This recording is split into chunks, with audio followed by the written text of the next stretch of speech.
Good morning and welcome to this episode of Vision Alignment, where we all begin to understand we all have blindness in our lives. If we can understand that blindness, those blind spots, we can become more focused on our vision.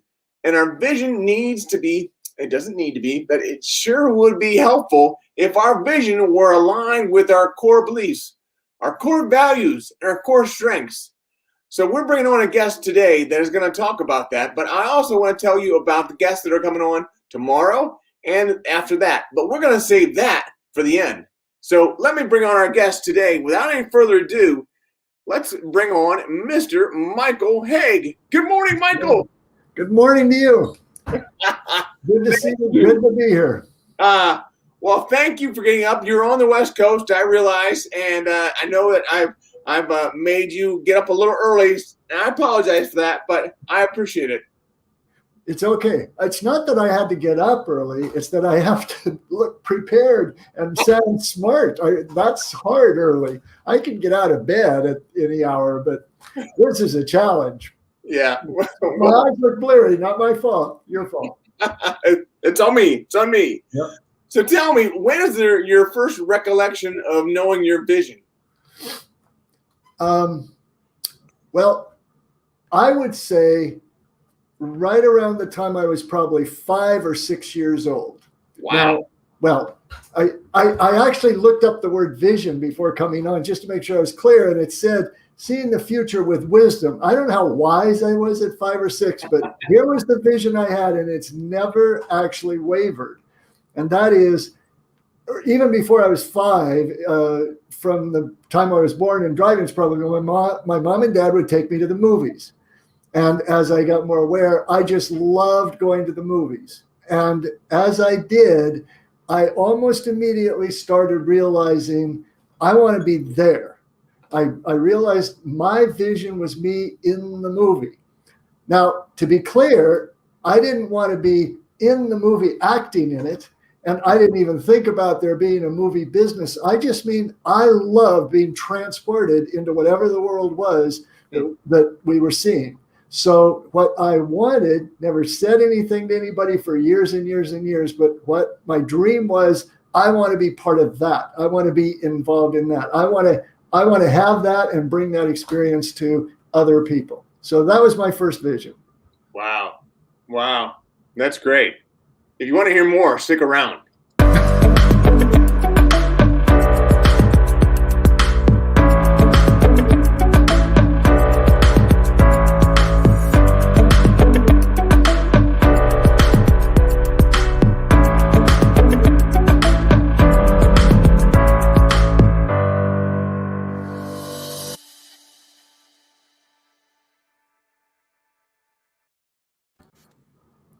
Michael Hauge, thank you so much for being on. And that story was phenomenal. So 4 or 5 years old, you begin to know your vision.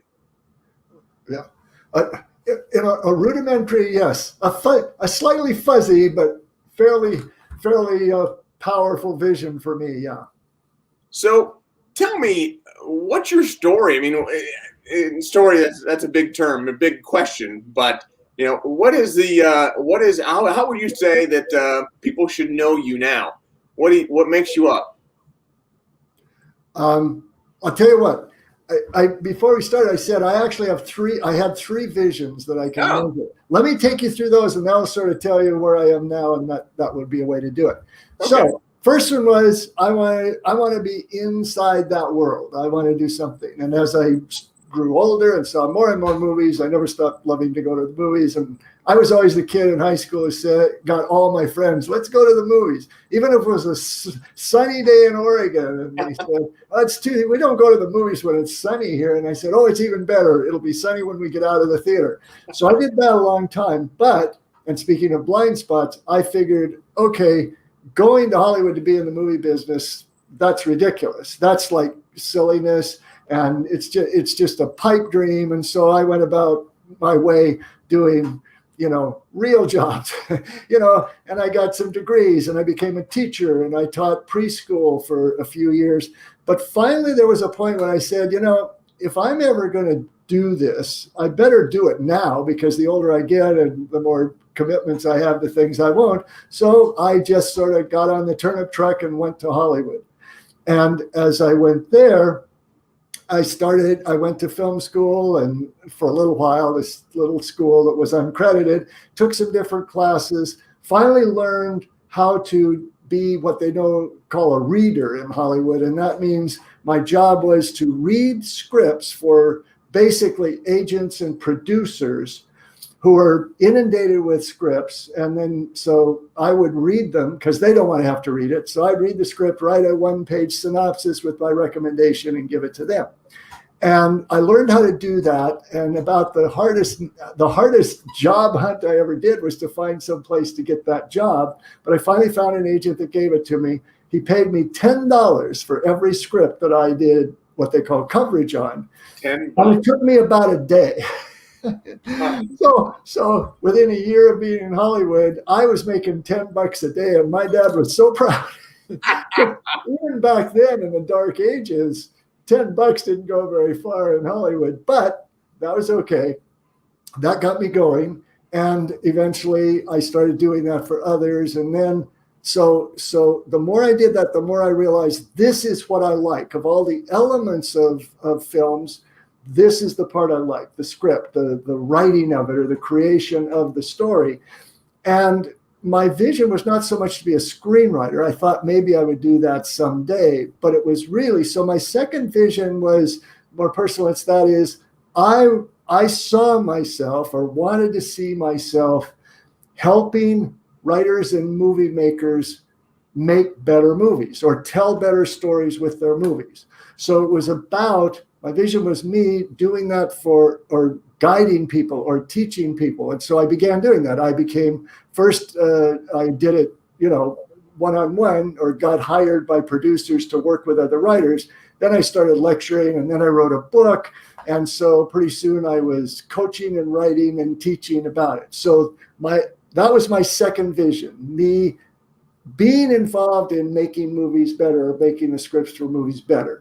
And dreaming of, at some point, probably producing or certainly getting my name on movies and so on. So that was the second one. That didn't, so I did that. It wasn't fully realized that I never really got my name above the title or anything like that, but I was doing what I loved. Third vision was a little more recent. I suppose we'd say about 10, 12 years ago. And that was, I got a call from an internet marketer.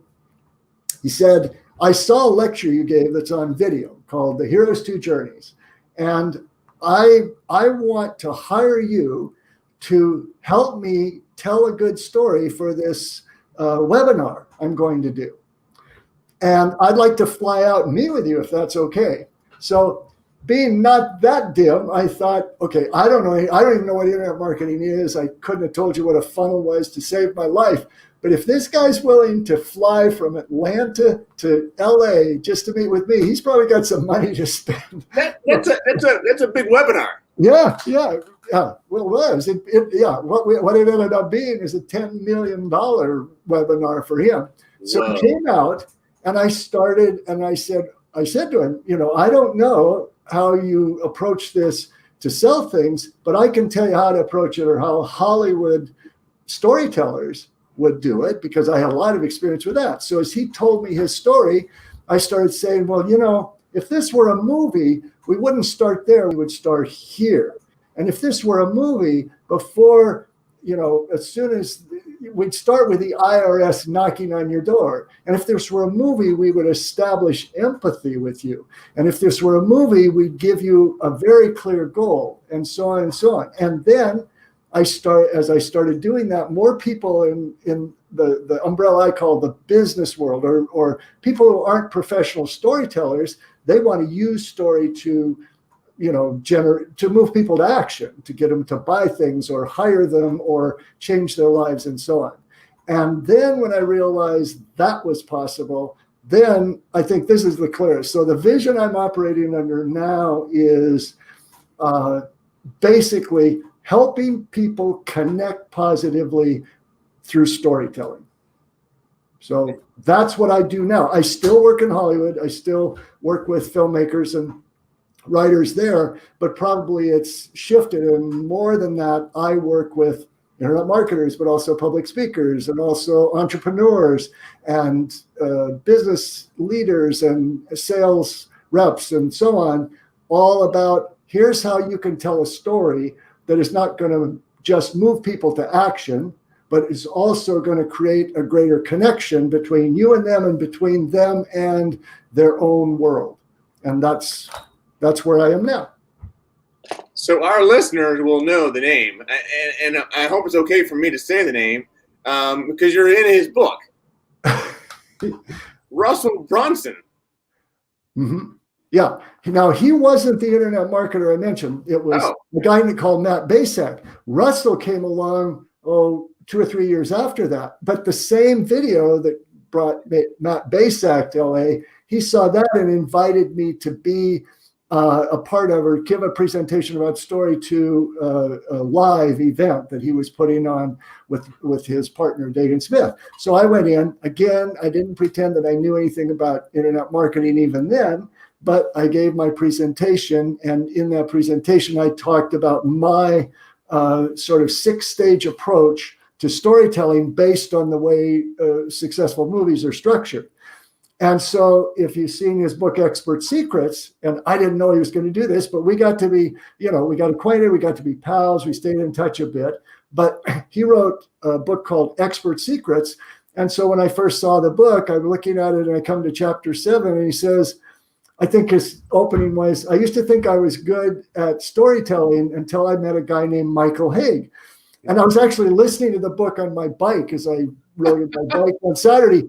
And hearing your name in a book that you didn't know was going to appear while you're writing, I almost drove off over the curb, and then it was cool. So he sort of devoted that chapter to taking my approach, what I term the hero's 2 journeys, and then he kind of expanded or modified it. So he added his own elements to what started as mine to really zero in on how do you best use stories as a marketer, as an online marketer to get people to where they will take the action you want to.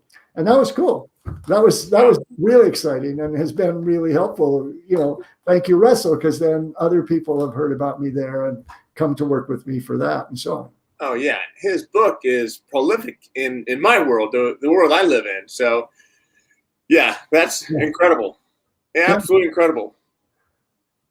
Tell me then, is there a specific hurdle that you are still trying to overcome? A hurdle. Well, are you talking about external or internal? Now that's the key, because we all have internal hurdles as well. Yeah. So, yeah, absolutely. I know that because having heard you and I saw, okay, I know what this is. What you're touching on there is I have a concept. I talk about the hero's 2 journeys. The outer journey is a journey of accomplishment. Okay. So that's when your goal is, I want to make more money. I want to be a better job and so on. And the visible steps you take to do that. What do you do step by step? That's kind of an external thing. But usually and by the way, just an aside, if you're telling a story in any context, you must make it emotionally involving. And emotion grows out of conflict.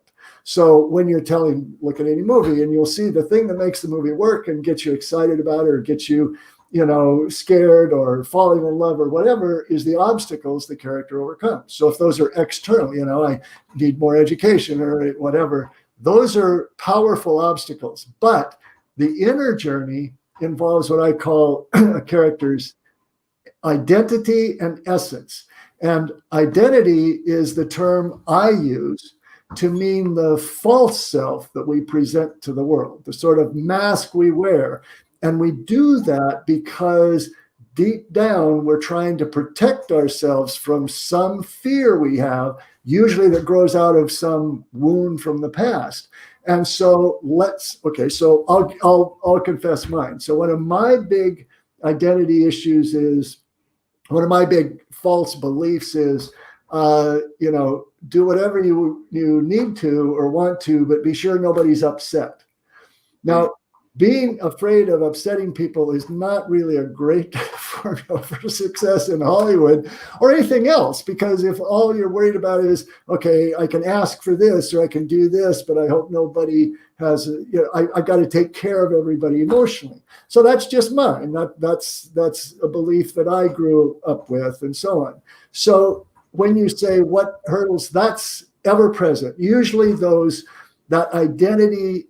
The essence, by the way, is if you dropped all the mask and just lived your truth, what would that be? Who would you be if you could strip away all the protective armor you're wearing and really live your truth? That's what I call being in your essence. And that tug of war between identity and essence is not only at the foundation of pretty much every great story and every great movie you would see, at least Hollywood movie you would see, but it's also a tug of war we go through, all our lives. And generally speaking, it's very hard in real life to completely let go of an identity, but you can progress towards your essence. And then the obstacles you face on the inner level, they'll still come, but you're sort of like spiraling upward. You'll encounter them at a higher and higher level. And as you battle that constantly and keep moving toward your truth, that's what growth is. That's what, sort of in some ways personal development is. So you're never gonna cross home plate. In real life, that's pretty rare. In movies, the hero always crosses home plate. That's one of the reasons from age 6, I think subconsciously I wanted to be there, because in movies, the hero crosses the finish line, wins the goal, or if they don't, it's because they stayed in their identity. And we can then celebrate with them because we put ourselves inside them what happened. And that's the beauty of story. You can tell a story, and that's one of the, I don't even know if I'm still answering your question, Brian. I'm just off in my own little world here, but it's early.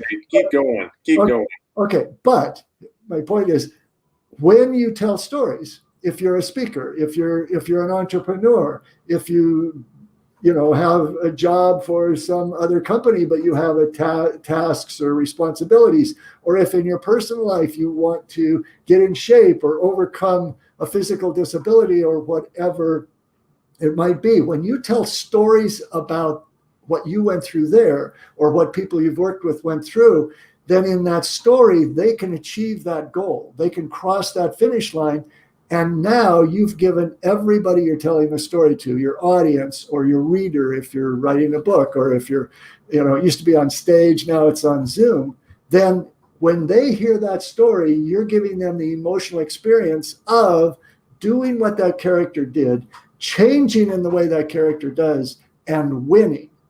And so, because this is why I think one of the values of story is, because as we hear stories where people grow and are able to accomplish their goals and find the courage to do what's necessary, we then have that experience of being more courageous. And I think it spills into real life. So I think you started asking, what are my hurdles? And that's what I said. Externally, it's what we want to do. I mean, what I need to do is get my message or take my skill to more people. So more people are going to be able to tell more stories. So right now I'm working on an online course all about, this using great storytelling techniques in the business world. There's so many external obstacles to that. That's what I'm mostly dealing with.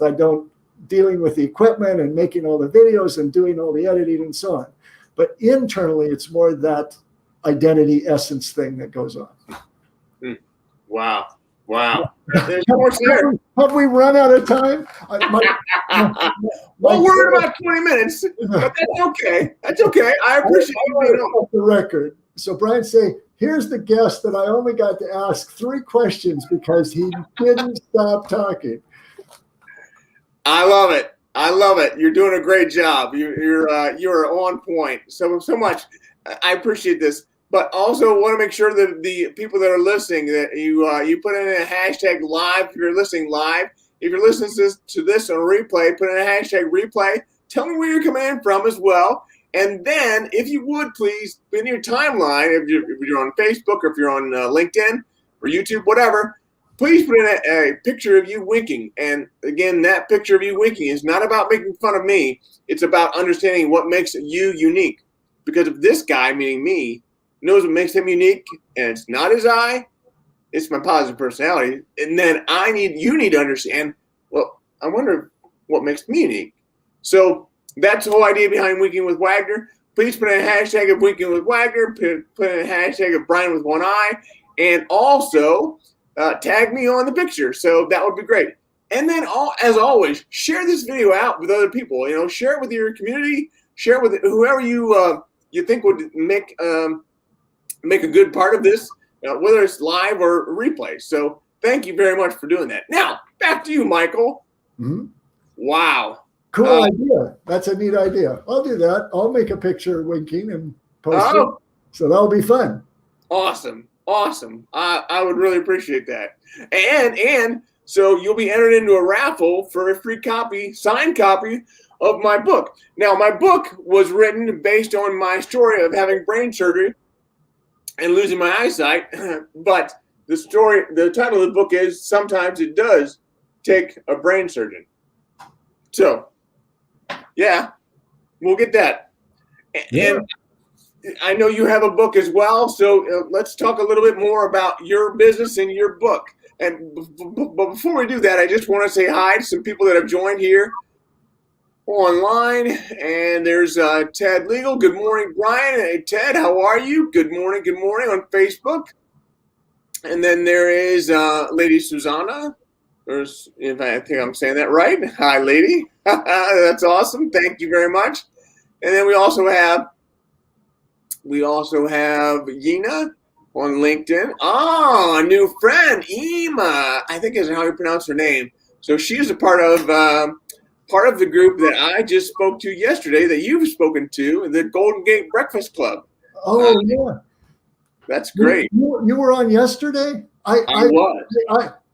Brian, you were at Golden Gate Breakfast Club yesterday? Is that what you said? I was. Cool. I don't keep up so much with the calendar, so I missed you, but that's fun group. And Patricia Cook has been a great friend and who invited me there, and probably you as well. So yeah, cool. Same. And that's how I got your contact info, was through Patricia. So It worked out well. So tell me a little bit more about your book and about your business. Well, okay. I mean, as I sort of said, my business is basically everything I do is about helping people tell better stories, tell stories that will inspire people and move them to action. Okay, so when I work with movie writers or movie makers, we're developing movies and I work on those stories, what they want to do, the first action they want is to create a story that sounds emotional enough that people are going to go to the movie theater or now tune into Netflix or wherever they're going to see it. And then, but also the filmmakers who really have a vision of their own about what they want to do. They want to tell stories that people will leave the theater and be impacted by in some way. Now, the action they want you to take might just be to laugh. Or it might be to get angry about some situation, or they want you to just go be a better person towards others.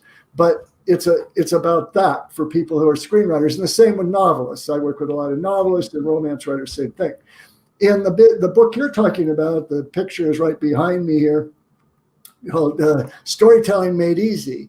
What I did in the book and what I do when I coach and consult with, or when I speak to groups of those groups I talked about, business leaders and entrepreneurs and internet marketers or speakers or whatever.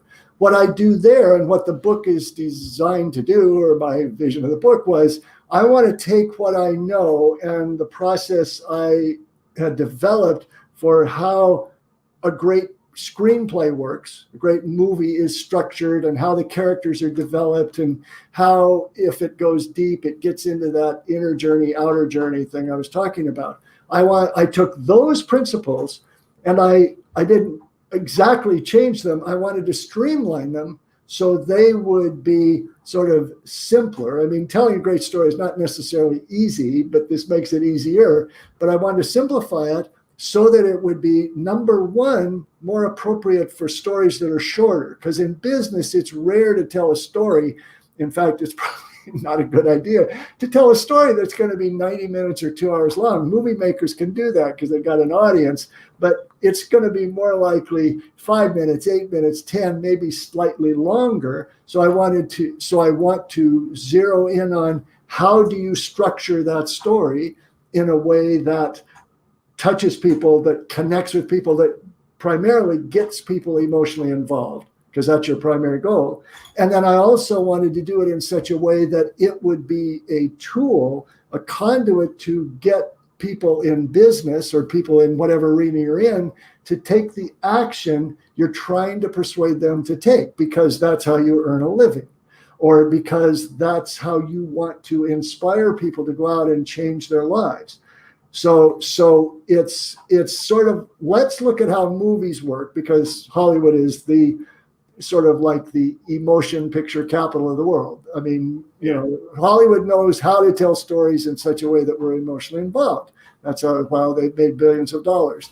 Let's look at those and let's see how we can take those principles and apply them to your own autobiographical story about how you got to where you are. Let's say you've created a course, and the course is about how to get in shape or whatever. So how do you tell the story about how you went from, a 96-pound weakling or whoever it was it used to be in the comic books when I was a kid? How do you tell the story about how you went from, point A to point Z, or how you went from mess to success, as my friend Ed Tate calls it? Or how do you tell that story in such a way that it won't just be, well, I did this and this and this and this, and here I am, but telling in such a way that the person hearing or reading that story is going to empathize with you, connect with you, and subconsciously become you as they hear that story. So you're actually giving them the experience of going through what you went through, and that's going to create more trust, more credibility, and it's going to show you're an expert as well. Or how do you take those same principles and do what I call stealth marketing? And that is when you tell a story, say, about a satisfied, successful client you worked with, or if you sell product in your business or as an entrepreneur or whatever, how did your product that you sell change the life of someone that bought that product? And when you know how to tell that person's story, make them the hero of the story, you actually can give the audience reading that or hearing that the subconscious or emotional experience of having used that product themselves and winning. That's the power of story, because we become psychologically the hero of the story, and we feel like we've already shown courage, we've already been successful. So what I do is, that's what I do. I help people do that. My book is designed so that when you read the book and go through the process, you will have a story that gets people to take the action you want them to take, in essence. And this is how you do. This is how you lay it out. This is what must happen in each of the 6 steps that you want to take the hero through. Here's how you write that in such a way that people will be engrossed, or when you tell it so that your audience will be leaning in to hear that story. And I do that one-on-one with my clients, and then, or like now, I yammer on and on and on in the hope that I can give you some tips on how to do that. There's good stuff. There's good stuff in there. Well, thank you so much. I appreciate that. So I would definitely love to work with you someday. But good. But tell me a little bit more about yourself. So, I haven't asked you very many personal questions yet. In terms of you and your family. Tell us a little bit about that. See, I think we're out of time now. I don't like those questions, Brian. You don't like talking about you? No, because I like talking about stories. I mean, I can tell you, but what do I say? Okay, well, like everybody else, I'm in lockdown. My wife passed away about a year ago, so I'm single, and it's me and my dog Lucy right now, hunkering down. The thing is about that, as I said when the pandemic came along, this isn't gonna be hard. I've been social distancing since I was about 25. so I, not being the gregarious guy who wants to go mingle at cocktail parties or clubbing or anything else social, that part hasn't been too bad. I absolutely love what I do. One of the reasons it's a little tough to separate who am I personally from professionally is because in my spare time, I watch movies and I watch television. It's just that much a part of me. I'm very close to family and a group of friends that have really been supportive of me, especially lately through all this. And that's it. And give me a little more specific question about myself, and I'll see if I can go further with that. Well, I'm sorry to hear about your wife, first and foremost. But I was just curious to get a little more information about you personally, because I know our listeners, sometimes view the person that I'm interviewing as somebody that they don't have anything in common with, but they do have something in common with you. You're a real person, so that's why I asked the question about tell us about your family, but that's important. So tell me. Tell me, just we'll ignore that question. No, we don't need to ignore it. I wasn't really trying to dodge it. It's just that as a rom-com-ter, I don't have those kind of things. But you bring up a good point, because when you said our listeners, a lot of times you might be something they have nothing in common with. This is the beauty of telling a good story. I'm going to segue back to the topic I like, because one of the jobs you have and one of the power you have in telling stories is when you know how to begin the story. At the beginning of the story, when you realize what your primary job is to introduce the hero, I call it, the main character, whether it's you or a client or whatever, to introduce that character in such a way that everyone hearing that story or reading that story empathizes with that character. And all empathy means is I feel what you feel. And so on one level, none of us are the same. We all have different things. But when you get to the level of the pain that we struggle with sometimes, or the fears we have, or the way we connect with others, when you establish someone as sympathetic, or put them in jeopardy, or show that they're likable and kind and loving to others, that's where we're going to find the commonality. And so, because a lot of people may say to me at the beginning, well, no one wants to hear a story about me. I haven't done anything special. And that's not true. We don't. It's just like movies. We don't go to see movies of hugely successful people unless the story is about how they started out as ordinary and became extraordinary. Right. Successful movies usually have as their heroes ordinary people. Now they may have a singular job that's different, but what we always see at the beginning is they're struggling. They have fears. They have obstacles to overcome. They are in situations that have challenged them. And that's where we find that commonality. That's where we see that we are really way more alike than we are different. And that's one of the elements that I said about what I want to see is create connection between people through telling stories. So even though I did a terrible job of answering the question, it's a good question. And you want to lead to that place where anyone hearing this or any of your interviews thinks, oh yeah, well, that guy's from Hollywood and he's living in LA and he came from Oregon and he's this age and he's this gender and so on. What have I got? And the hope would be that by the time the interview is over, you see, yeah, that all may be true, but I'm still struggling with very much the same fears and so on. We all feel like we're imposters at times. We all are afraid of showing ourselves and so on. So this is a hard question. What's your favorite movie? Oh yeah, that one is absolutely flat out impossible for me to answer. And you'd think I should, after 40 years of being asked that question, because that's how long I've been working in Hollywood and talking about movies, I should have somewhere along the line just picked one. So I could just say it's The Godfather, and then we'd move on. But it's impossible because there's so many great movies that I love, and it depends like in what context. Or is it my favorite because I loved it when I was a teenager, even though it doesn't play very well now or whatever. Like Caddyshack? No. Well, okay. Now you've just clearly established you're younger than I am. Because for me, it would have been Bye Bye Birdie. About 20 years before Caddyshack did, at least. But anyway, I can't sit through it now, but at the time it was terrific. I can name a few. It'll never be comprehensive. But if I go by genre, I would say favorite Westerns would be the trilogy of The Man with No Name. Thrillers, I love the Bourne Identity series. Now, remember, these are movies I love, not necessarily movies I say are the best as examples of what I talk about. These are just movies I could see again and again and again. And there's those two. For romantic comedies, there's quite a few. Sleepless in Seattle is certainly one. There's one many of you watching or listening might never have seen, but I highly recommend, called Lars and the Real Girl.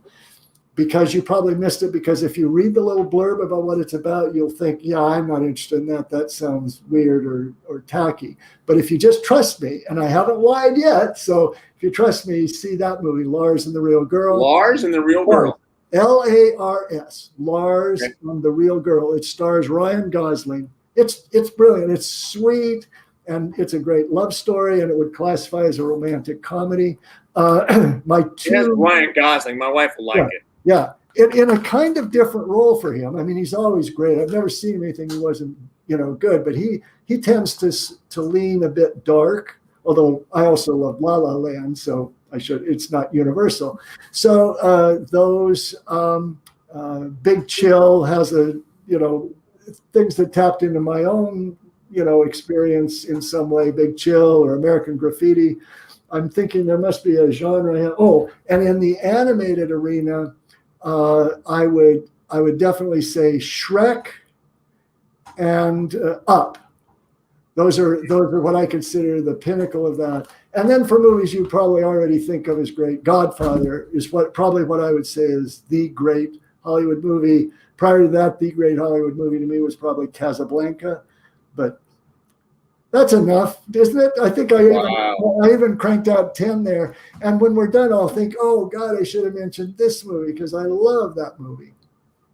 But what mood are you in, and what genre do you like, and who do you want to see? Well, there's stupid movies, too. I call them stupid movies. They're probably not really considered that. They're comedies.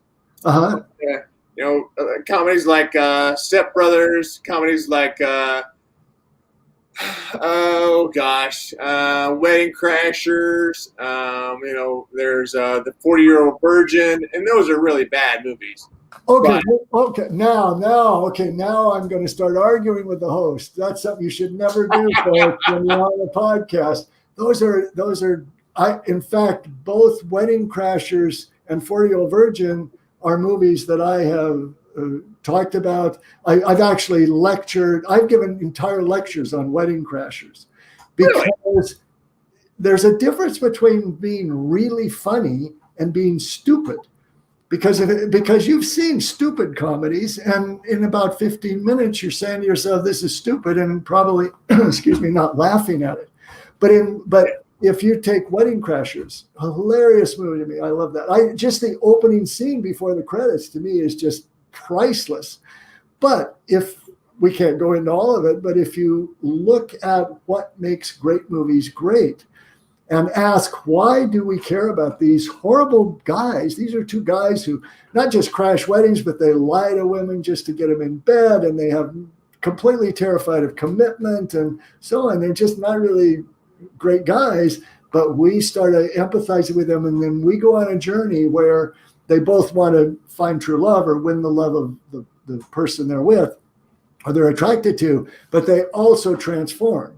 They also change from being those horrible people that we met at the beginning. They're not totally horrible. I mean, they love each other, and they're good at what they do and so on.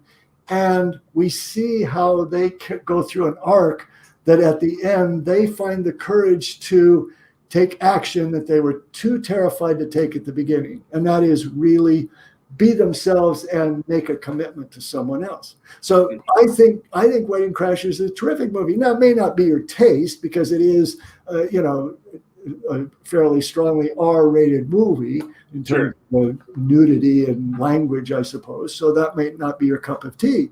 And the same with 40-Year-Old Virgin. You can see the arc that he goes through from being this sort of man-child who's so afraid that he really wants to stay in this virginal teenage world. He collects those toys. And at the end, and this is true with any love story, the big arc in any love story is those two people have to be in their essence and connect there so they can be each other's destiny. So I beg to differ, Brian. I'm sorry. I'm sorry to tell you, but these are not stupid movies. Now, what was the other one you said? Twins or Step Brothers? Step Brothers. Yeah, that's a stupid movie. but all that means is I didn't like it. So that to me was comedy that didn't go to the depths that I like a movie to go to. But it's fun. Some of my best friends like that movie, Brian. So you're okay. Some of the Jim Carrey movies with Dumb and Dumber and I forget the other ones that he did. Yeah, well, again, I mean, Dumb and Dumber was, I thought that made me laugh a lot, and it had sort of some core issues that are more universal. I mean, a really loving friendship, and it was also kind of a romantic comedy and so on. Or if you want to talk great Jim Carrey movies, The Truman Show. Now, if I thought of that, that's one of my all-time favorite movies. That's a brilliant film to me. Now, it's not the Jim Carrey, Ace Ventura character. We kind of identify with him in some ways, but I thought that movie was, and he in that movie was just terrific. Yeah. Oh, that's great. You're writing down your Netflix list, aren't you? Absolutely, I am. Yeah. Absolutely. I'm talking so much. I mean, do you allow people to ask questions in the thing? I think if people are watching live, do they? Yeah. So I don't want to commandeer this, but if anybody has questions about stories themselves or about how do you use stories, I love those. Yeah, I don't have any questions yet, but by all means, if you have questions online, please ask them because we'd love to hear them. Yeah, so, you don't have any because everybody's thinking I like to ask a question, but this guy won't shut up. So or this guy's so brilliant, I can't take. I'm taking such notes, I can't split myself off to ask. Anyway, I just enjoy, as you could tell, talking about stories, and if anybody wants to know how do I make my stories better, I love that. So. While we're waiting for all the comments and questions to come in, let me ask you a question. Yes. Do you prefer beer, wine, or bourbon? No, don't drink. You don't drink at all? No. Were you going to send me a bottle of one of those? Because I could pass it on as a gift. No, I don't. Not based on anything except I just don't like. I mean, I don't like the taste. It's not.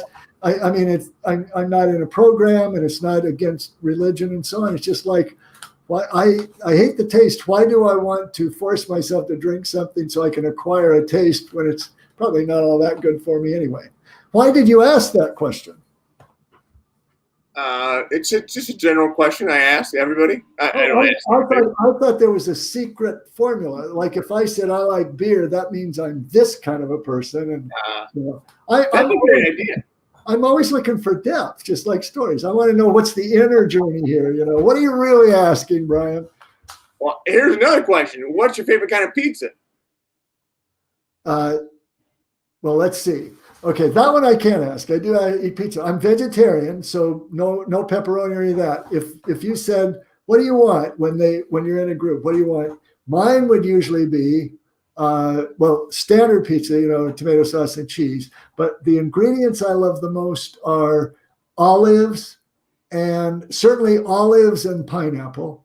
And then mushrooms, maybe. If it has those two things, that's great. Added to that could be any number of other vegetables. But That's that. It's from high school when I was first served this. Olives and pineapple are my favorite things. That should probably be more embarrassing.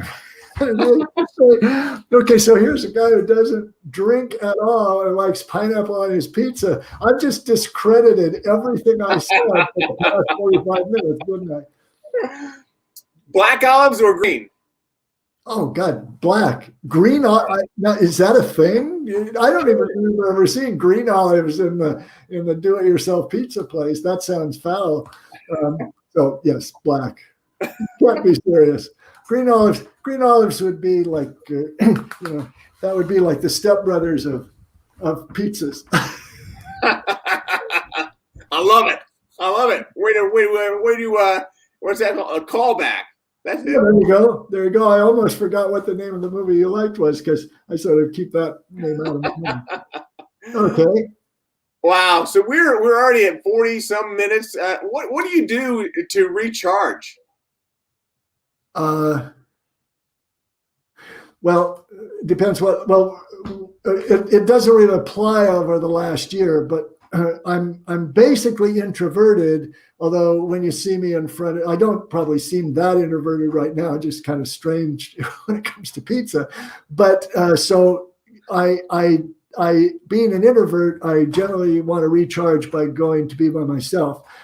This past year sort of overdid that because all of us are, I'm over recharged.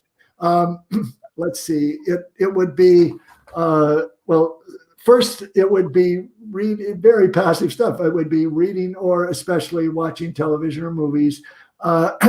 Being with, when I could be with friends, that would be great.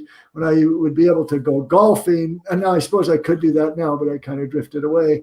But yeah, it's kind of just isolating and kind of having space, if that makes sense. Because when I do after I do this, I'm having a great time, but I wouldn't want to do it 3 times in a row because that now I want to be okay. Now I don't want to talk to anybody. I don't even know if that's exactly what you were asking, but it's the balance is usually tilted toward I need some downtime or time for myself, so then I can get really focused when I'm working with people one-on-one or talking to groups or things like this and so on. Awesome, great. Well, I appreciate you being on. I got one last question. So we talked a lot about vision. We didn't talk too much about blind spots. Who holds up the mirror for you and show you your blind spots?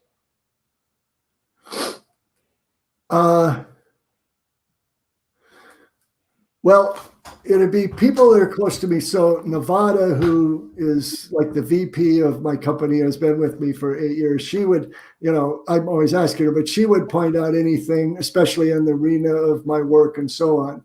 The people my very best friends I've been friends with since we all met in the 7th grade. And that was when all schools were one room and you wrote on a chalk slate. Okay, so they would, they would be there both to do that and support me. Patricia Fripp's a good example. She's very willing in any case, to hold up a mirror if she thinks you could be doing better. It's like that. It's the people that care about me the most and that I care about the most that would be honest like that. And also you, and I think you're getting this, you want that person, and sometimes you need to, at least for me, you sometimes have to solicit that. In other words, people, might be reluctant to say, look, what are you doing here? That's in movies, it's the character I call the reflection. It's the sidekick, the best friend, the spouse. My wife would do that a lot, of course, but it's the person who is supportive of the hero, but is going to hold their feet to the fire whenever they are retreating back into their identity and not doing the courageous thing. Yeah. How do you answer that question? I keep wanting to say, well, how would you answer? What do you say? What's your answer to that? Because maybe you have a better answer for it. Yeah, so for me, I say my spouse can't do that. She's too close to me.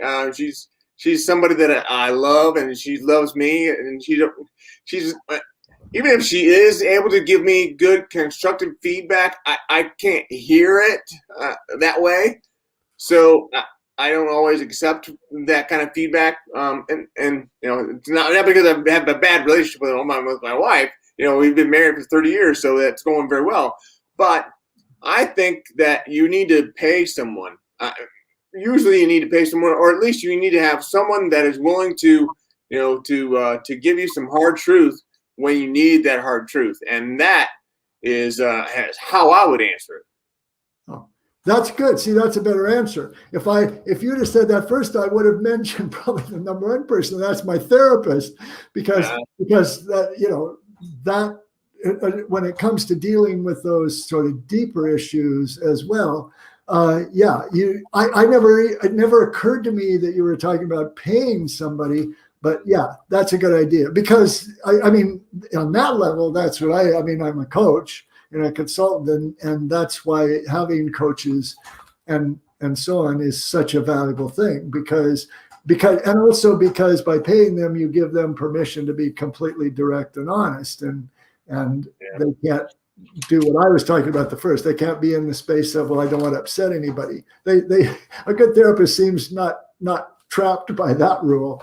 So right. That's great. See, I should have turned these questions back on you sooner, because you should have known you'd have great answers for these questions. Well, the thing about feedback in all that, and having somebody show your blind spots, is you need to have someone that was not only you probably have to pay, maybe not, but also you have to ask them for this constructive feedback. You have to be specific with, what do you think about how I'm doing this? What do you think about the transitions that I'm going through with this? Or what do you think about whatever the story is that you're working with? So how and maybe it's a piece of business that you're working on. So something like that. You have to be specific with what you want that feedback for, and then you have to ask for it. And then when you receive it, you need to receive it like a gift. And anytime you receive a gift, what do you say? Thank you. So the same way you should receive feedback. And one other thing, if you'd like, I'll end with a very short story about somebody putting a mirror up to me, because sometimes people will do it and you're kind of blind to the fact that they're doing it. But here's what happened to me long ago, and it really was an important time that I guess you'd say a mirror was held up to me. This is back when I was strictly working in Hollywood, and I was one of the consultants in Hollywood that worked with, in fact, script consultant was sort of a new thing at some point, and I was there were not as many as there are now. So I was one of those, and I had gotten fairly well known, and a film magazine said, well, we want to do an article about all the script consultants working in Hollywood, all the top ones. And what we'd like to do is we'd like to list them all, and we'd want to tell a story, because the reporter would like to come and actually have you coach them on a story. And the reporter's going to go to all the other consultants, and then we're going to rate them, on a rating. So being full of myself and having a bit more hubris than I probably should have, I felt like it's okay. I know what I'm doing. I'm going for 4 stars here. And so the person came. It wasn't a good structure for interviews, by the way, because when you coach someone, they don't necessarily want to hear what your suggestions are or any thoughts that you might have that this isn't as good as you might think it is. So the reporter came, and I had read his script.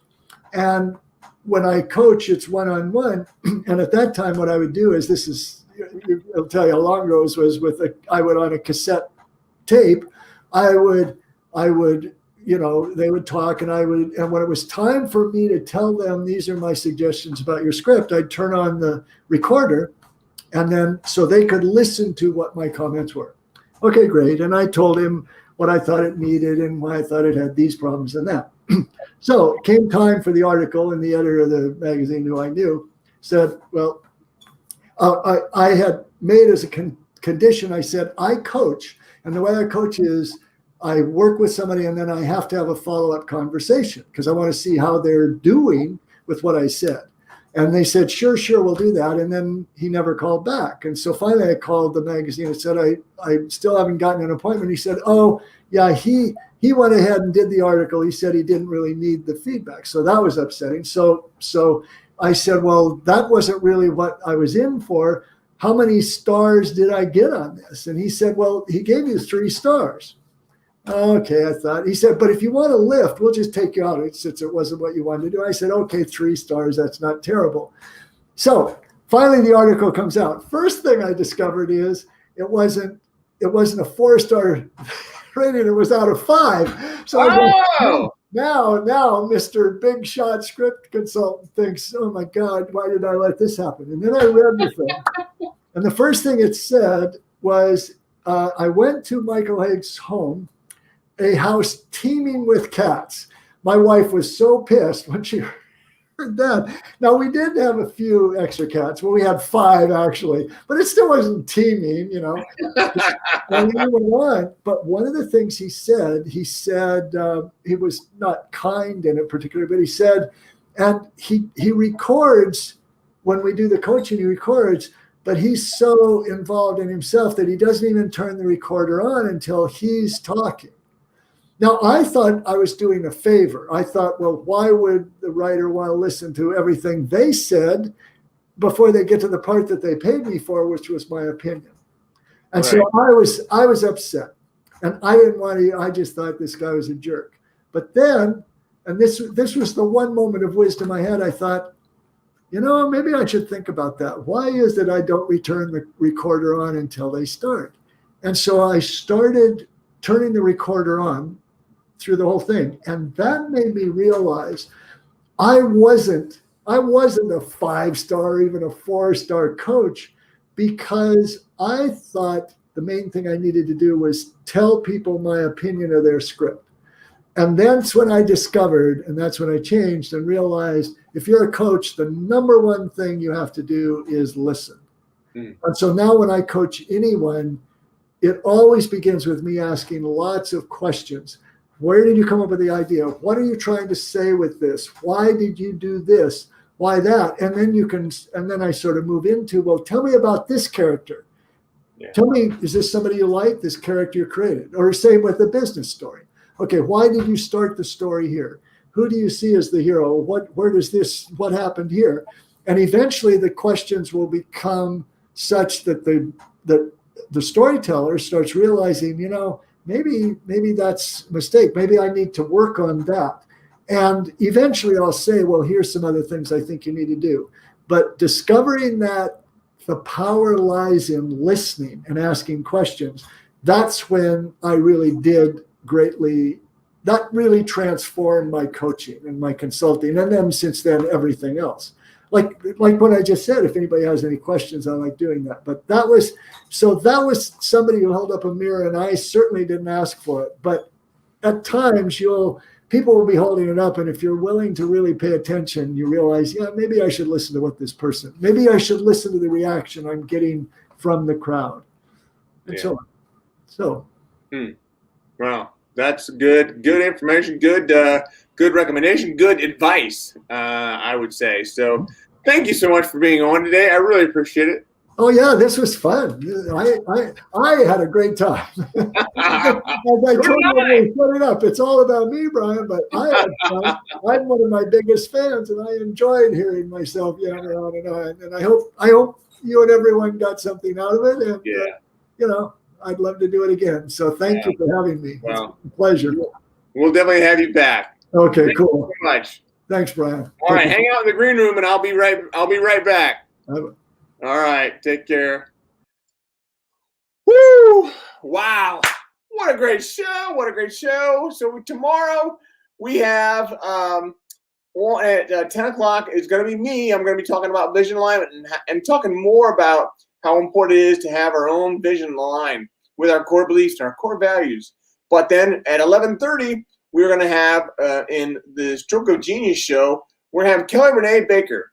She'll be on, and she'll be talking to us about what she's gone through and how important it is to understand how we have, as disabled people, we need to be able to converse and relay what's going on with us to our caregivers. And our caregivers also need to, in turn, to understand more about what we're going through. So please tune in for that tomorrow.